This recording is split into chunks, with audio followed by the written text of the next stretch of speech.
Hello and welcome to some more Star Citizen patch notes, this time for 3.0's PTU patch AK, released the 12th of December. Frame rates sit around 20 to 30 at the moment for me, pretty much consistently. There has been further performance tweaks, but the game is still extremely RAM hungry. I have quite a beastly rig, which is probably why I'm not getting the same sort of frame rate issues that other people are.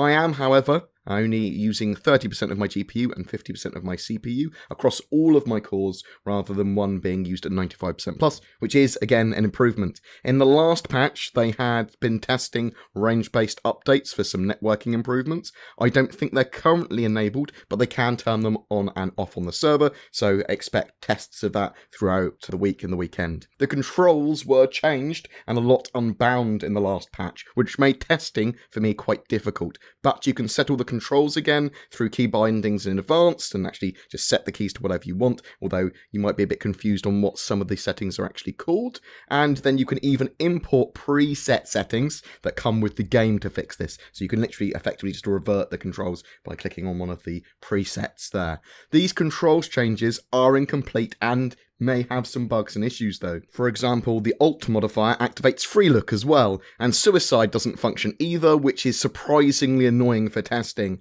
What was awesome with this patch, however, is the star map is integrated with the ships with radar systems in certain ships with 3D radars, allowing you to access the star map without opening your Mobiglass. It's a bit fiddly at the moment. You have to hold F and drag and move around with the mouse, and sometimes it kicks you out, and sometimes you have to pull bars and zoom rather than use shortcuts. It needs a bit of polish, and we'll talk more about it in a second. Some ships may be spawning without items, doors, ramps, or the ability to be flight ready. This happened with my Cutlass Black. It spawns without doors, which means you can't use the ramp to get into it.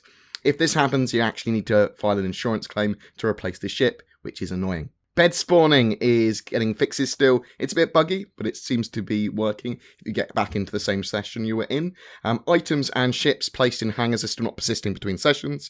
They've added basic key binding for ship and vehicle lights to the keyboard and gamepad. They've been placing admin offices and NPCs at various outposts. They enabled that 3D star map for all relevant ships. To access this, you need to enter interaction mode by holding F, look at the radar, and then hold middle mouse to move up and down to zoom in and out, hold the right mouse button to rotate the map and radar, hold the left button to move the radar and map around. This is, as I said, very, very, very fiddly and annoying, so hopefully they'll improve that and lock your kind of view to the radar when you're using it maybe. The interaction prompt for entering the Buccaneer should now correctly highlight the cockpit. They've adjusted interaction points on the 300 series so it can be properly made flight ready. The lifts and elevators at Levski should no longer appear to be in different places for different players. The shopkeeper at the KC Trending should now have voice and animations. The piston animation for the rear door of the Cutlass has been adjusted so it should work properly, although I wouldn't know seeing my doors didn't spawn in my Cutlass.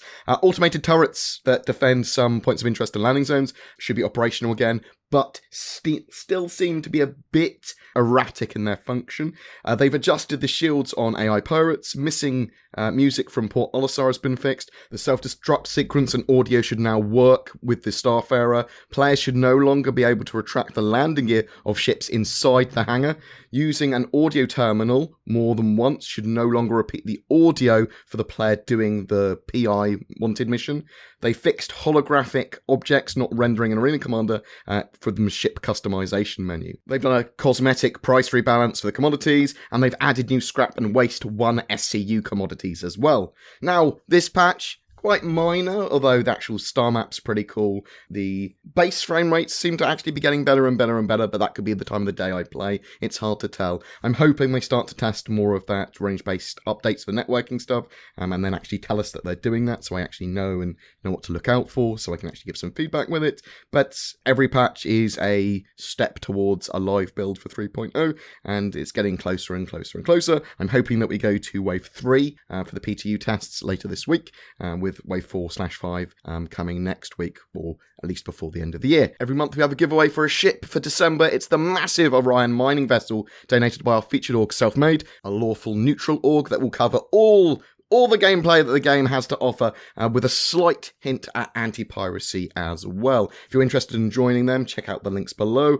All you need to do to be in for a chance of winning that Orion is be subscribed to my YouTube channel and comment on any of my Star Citizen videos during the month. Do you have any questions about the latest PTU patches, about 3.0 in general, about Star Citizen's development in general, Squadron 42, whatever, chuck them in the comments below. A special thank you to my Patreon to allow me to create the amount of content I do. If you're interested in becoming one of them, please find the links to Patreon below, as well as everything else we've talked about.